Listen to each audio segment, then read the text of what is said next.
네, 저희도 노지 재배장에 한번 와봤습니다. 보시면 이게 하우스에서 이제 크던 골드 스마르그 수종이고, 똑같이 한 1년 정도 노지 화분에서 더 키운 골드 스마르그입니다. 딱 보셔도 색감 차이가 보이시죠? 네. 제 생각에 일단은 식물은 광합성을 많이 해야지 많이 큽니다. 물론 골드빛깔 들어가는 경우는 이렇게 햇빛 색깔이 들어가게 되면 성장세가 조금 멈추는 경우가 있지만, 기본적으로 식물은 광합성을 많이 해야 됩니다. 하지만 하우스에서는 비닐도 있고, 그리고 뭐 중간중간 파이프도 쳐져 있기 때문에 굉장히 한계가 있죠. 그래서 어느 정도 사이즈가 되면은 이렇게 노지에 나와야지, 노지에 나와서 햇빛을 많이 받아야지 이렇게 밥도 좋아지고, 여러분들이 좋아하시는, 딱 봐도 솔직히 골드라 했을 때 이쪽이 훨씬 더 이쁘다고 여러분도 느끼실 겁니다. 그렇게 해서 제 생각으로 한 7치 정도 화분에서 뿌리가 어느 정도 돌면 노지 그 재배장으로 나와야 된다는 생각을 가지고 있습니다.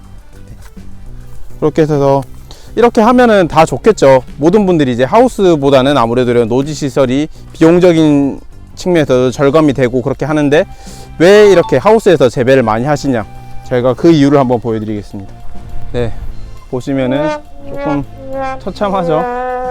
우리나라에는 바람이 많이 붑니다. 물론 네덜란드에서도 많이 바람이 불지만, 그 네덜란드에서는 이런 바람에 나무가 쓰러지는 문제를 해결하기 위해서 이렇게, 여기 사진을 한번 띄워 드릴 건데, 쇠로 격자 형식으로 만들어 놔서 거기 이렇게 격자로 나무를 하나씩 다 끼워놔요. 정시 간격에 맞춰서.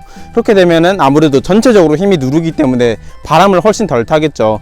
근데 우리나라에서는 아직 이 쇠로 돼 있는 그 상품이 나오는 것도 아니고, 이렇게 두다 보니까 보통 쓰러지게 되고 물 관리가 어렵기 때문에 노지 재배에서 많이 재배를 못 하고 있는데, 제 개인적인 생각으로 이렇게 쓰러지는 문제만 해결되면은 좀 노지 재배 쪽으로 우리나라도 많이 연구가 돼야 된다고 생각합니다.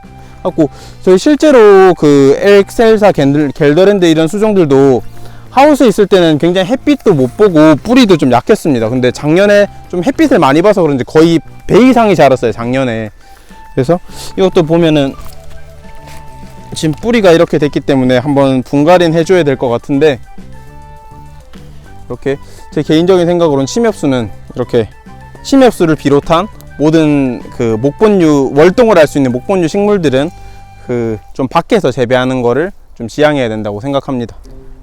네, 이제 이번에는 완전 큰 성목을 재배하는 이렇게 부지에 와봤습니다. 보시면 뭐 블루엔젤, 뭐 뭉그로우, 블루아이스, 뭐 저 뒤에 에메랄드 그린, 뭐 골드까지 굉장히 다양한 이렇게 수종들을 재배하고 있는데, 이제 이 화분이 한 상토가 들어갈 수 있는 게 한 8리터, 9리터 정도 됩니다. 그래서 이 화분에서는 제가 키워봤을 때 한 엑셀사 이 정도 한 1m 정도 조금 더 키울 수 있는 게 한계인 것 같아요.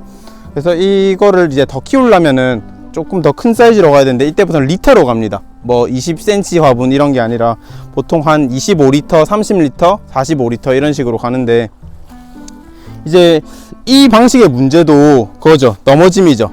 이런 거 같은 경우는 저희가 땅에서 굴치를 해서 놔뒀기 때문에 조금 이제 바람이 차도 무게에도 견디지만, 보통 이렇게 상토 재배하다 보면 아무래도 밑에는 가벼운데 위에가 더 무겁다 보니까 바람이 조금 불러도 이렇게 넘어지는 현상이 많이 발생합니다. 그래서 이 방식을 외국에서는 어떻게 해결하냐, 뭐 요즘 포트인포트라고도 많이 말하지만 모듈 재배입니다. 땅에다가 재배하고자 하는 사이즈의 화분보다 한 사이즈 더 큰 화분을 묻어서 이 화분을 끼워 넣는 거죠. 예, 그렇게 되면은 바람이 아무리 불어도 그렇게 처지지 않기 때문에 이 정도, 그러니까 한 25리터 이상 재배되는, 그렇게 재배할 때는 그렇게 모듈 방식이 제 생각했을 때 가장 이상적인 재배법이라고 생각됩니다.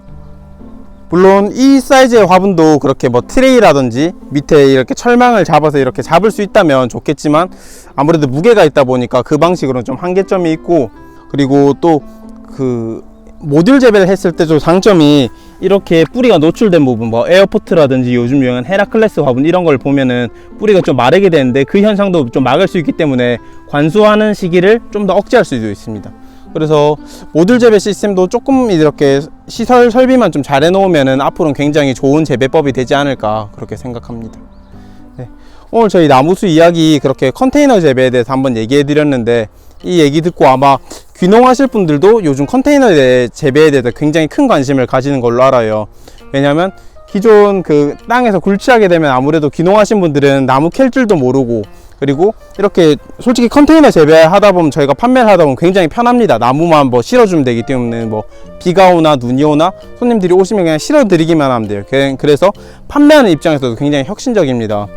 그렇게 해서 일반 귀농하실 분들도 그 컨테이너 재배를 많이 알아보실 건데, 저는 개인적으로 귀농하신 분들에게 비추해요.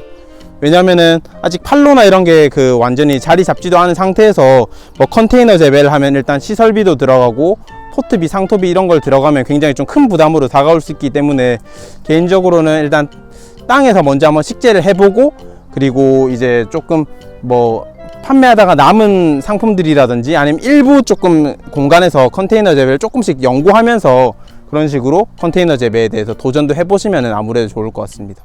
저희도 대학교에서 부를 때만 해도 이제 그냥 거의 학교에서 좀 뜬소리처럼 들었거든요. 이제 컨테이너 재배에 대해서 언제 우리나라에 이 컨테이너 재배가 도입될 것이냐. 근데 불과 몇 년도 안 돼서 벌써 좀 대세적인 그 재배법으로 많이 자리 잡았기 때문에, 많이 자리를 잡았고, 그리고 외국의 사례들을 봐도 앞으로도 굉장히 이 컨테이너 재배는 거의 필수적으로 그런 식으로 시장이 갈 것 같아서, 이런 그 옛날부터 나무를 재배하셨던 분들도 그 좀 시장의 흐름에 발맞춰서 컨테이너 재배에서 다 같이 연구해 보면 좋을 것 같습니다. 그래서 저희 나무소는 작은 규격의 나무부터 조금 큰 규격의 나무까지 이렇게 다양한 그 규격의 나무들을 컨테이너 재배하면서 거기에 대한 시행착오들을 앞으로 여러분들과 그렇게 같이 공유하면서 우리나라 그 컨테이너 재배 대표 농가로서 자리 잡을 수 있도록 그렇게 열심히 노력하고 연구하겠습니다. 네, 긴 영상 봐주셔서 감사하고 다음에 또 더 좋은 주제로 돌아오겠습니다. 네, 감사합니다.